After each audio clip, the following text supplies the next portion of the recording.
वो एक अजीब सी रात थी। मुझे समझ नहीं आ रहा था कि मैं क्या करूं और क्या ना करूं।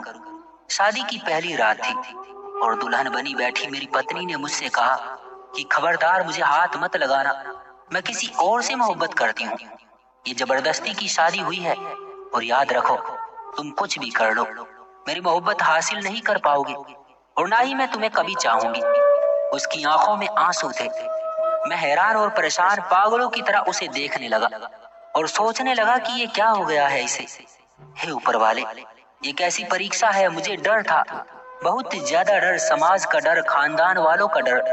मैं एक मिडिल क्लास फैमिली से संबंध रखता हूँ और ऐसी ऊंच नीच पर हमारे यहाँ इज्जत की अर्थी निकल जाती है। सोच रहा था अगर ये घर गई और वापस ना आई तो मेरी इज्जत का क्या होगा।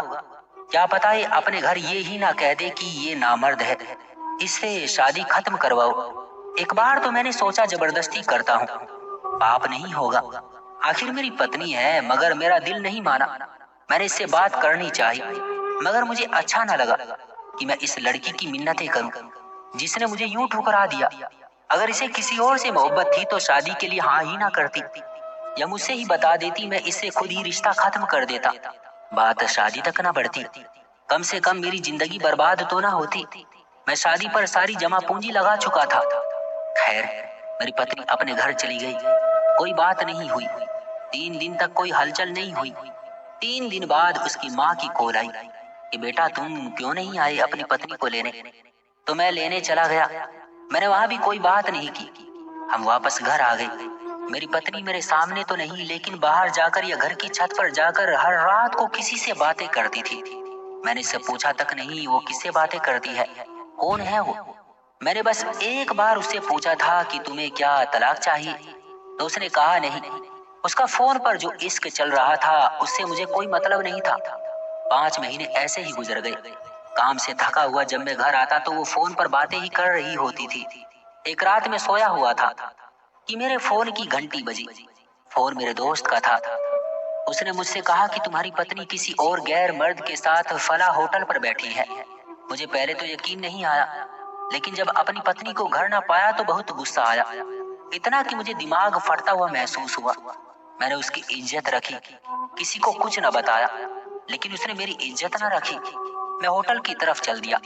सारे रास्ते खुद को तसल्ली देता रहा। वहां उसको किसी और गैर मर्द के साथ बैठा देखा तो मैंने अपनी पत्नी को आवाज दी और कहा चलो घर चलो। वो चुपचाप घर आ गई। घर लाकर उसे मैंने एक जोरदार थप्पड़ मारा कि मेरी उंगलियां उसके गालों पर छप सी गई और उसको कहा अब तुम अपने घर दफा हो जाओ, आज से मेरी तरफ से तुम आजाद हो। जब तुम्हें तलाक चाहिए तो मुझे बता देना, मगर मेरे साथ तुम मेरे घर में हरगिज नहीं रह सकती। मेरी पत्नी आज भी मायके अपने घर में है और हमारी तलाक हो गई। और हाँ, जिसके इश्क में वो पागल थी उसने इसको अपनाया ही नहीं, अपना मतलब निकाल कर भाग गया। एक दिन रोते हुए उसकी कॉल आई थी कि मुझे माफ कर दो, बस भले ही मुझे अपने पास जगह ना दो, लेकिन मुझे अपने दिल से मत निकालना। ये मेरी आखिरी ख्वाहिश पूरी कर दो। मैंने इसकी आखिरी ख्वाहिश का मान रखा। उसके बारे में कभी किसी को कुछ गलत नहीं बताया। इसके बाद मुझे 3 से 4 साल लगे खुद को नॉर्मल करने में, औरत पर यकीन करने में कि हर औरत एक जैसी नहीं होती। फिर आखिर मैंने दूसरी लड़की से शादी कर ली। अब मेरे 3 बच्चे हैं। मेरी ये दूसरी पत्नी बहुत अच्छी और संस्कारी निकली। मैं जरा सा भी परेशान हो जाऊं तो मेरी पत्नी की नींद उड़ जाती है। उसको मुझसे इश्क की हद तक प्यार है और बेइंतहा मोहब्बत है।